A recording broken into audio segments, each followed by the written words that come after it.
ওয়াকুল্লা ইনসানিন আলজামনাহু তায়রাহু ফি উনুকি ওয়া নুখরিজু লাহু ইয়াওমাল কিয়ামাতি কিতাবান ইয়ালকাহু মানশুরা। সেদিন মানুষের আমলনামা তার হাতে খোলা কিতাব দেয়া হবে।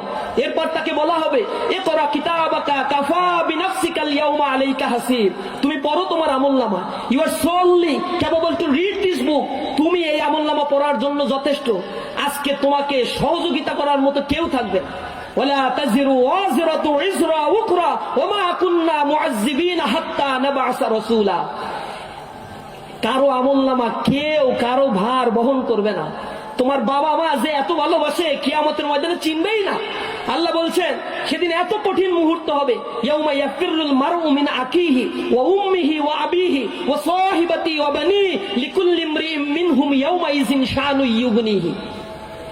সেদিন ভাই ব্রাদার কোনো কাজে লাগবে না, বাবা মা কখনো চিনতে পারবে না, সন্তান তার বাবাকেই চিনবে না। সেদিন ওকালতি করার মতো কেউ থাকবে না। উজুহু ইয়াউমা ইযিন নাইমা। সেদিন কিছু কিছু মানুষের চেহারা হবে আলোক উজ্জ্বল, হাসতে থাকবে।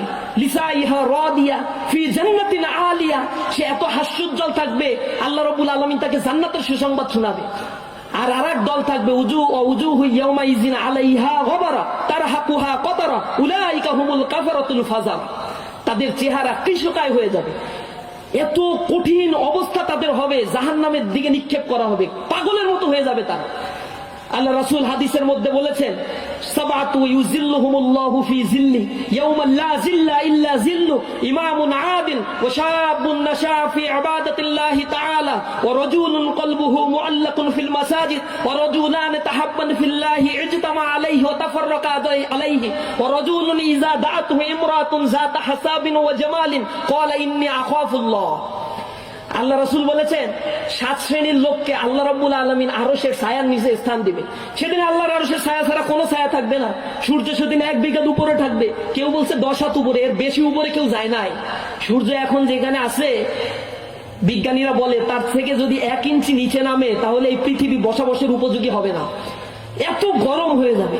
আর যেখানে আছে তার থেকে যদি একটু উপরে উঠে যায়, সেটা একটা নির্দিষ্ট সার্কেলে ঘোরাফেরা করে। সূর্য হচ্ছে সৌরমণ্ডলীকে কেন্দ্র করে এরকম ঘোরাফেরা করছে, সবকিছু প্রত্যেকটা গ্রহ নক্ষত্র ঘুরছে। সূর্য একটা জায়গায় আছে, তাকে কেন্দ্র করে Nova, ANOVA, Uranus, Neptune, Pluto, Vulcan, বৃহস্পতি সবকিছু একটা আরেকটাকে ঘুরছে। This is the solar system. এই সিস্টেমগুলো আল্লাহ রাব্বুল আলামিন তৈরি করে রেখেছে। এটাকে আল্লাহ রাব্বুল আলামিন বলেছেন অকুল্লুন ফালাকি ইয়াসবাহুন। এই যে প্রত্যেকে নিজ নিজ কক্ষপথে অকুল্লু ফি ফালাকি ইয়াসবাহুন পরিভ্রমণ করে, কেউ নাই যে এটাকে আগে পিছে করে দেয়। তো বিজ্ঞানীরা বলছেন যেখানে সূর্য আছে তার থেকে একটু আপ ডাউন করলে পৃথিবী বসবাসের অনুপযোগী হবে, এত হিট হয়ে যাবে এই পৃথিবী। অথচ সেই সূর্য মাথার উপরে থাকবে, মানুষের মাথা টকবক করে ফুটতে থাকবে, জমিন সূর্যের তাবদাহে তামায় পরিণত হবে। এরকম সময় মানুষ ঘর্মাক্ত হয়ে শেষ হয়ে যাবে, টেনশনে থাকবে। সেদিন 7 শ্রেণীর লোককে আল্লাহ তার আরশের ছায়ার নিচে স্থান দিবে। 1 নম্বর হচ্ছে ন্যায়পরায়ণ শাসক।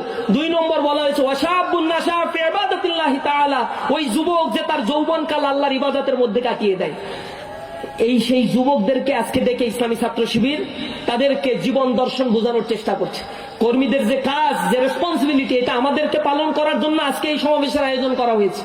আপনাদের কাছে বিনীতভাবে অনুরোধ জানাবো, প্রিয় ভাইয়েরা, আমরা যারা কর্মী হয়ে আসছি 5 ওয়াক্ত নামাজ যেন জামাতের সাথে আদায় করতে পারি। ইসলামী ছাত্র শিবিরের কর্মী মানে they are solely unique person, because Islamic Chhatra Shibir is also an separate institution. এই ইনস্টিটিউশনে যে আসে তাহলে তাকে শুধুমাত্র স্লোগান শেখানো হয় এমনটি নয়, তাকে শুধু রাজনীতির দর্শন শেখানো এমনটি নয়। রাজনীতি করা, রাজনীতি সচেতন করা একটা ছাত্রকে, এইগুলো আমাদের শত শত হাজার হাজার কাজের ছোট্ট একটা পার্ট।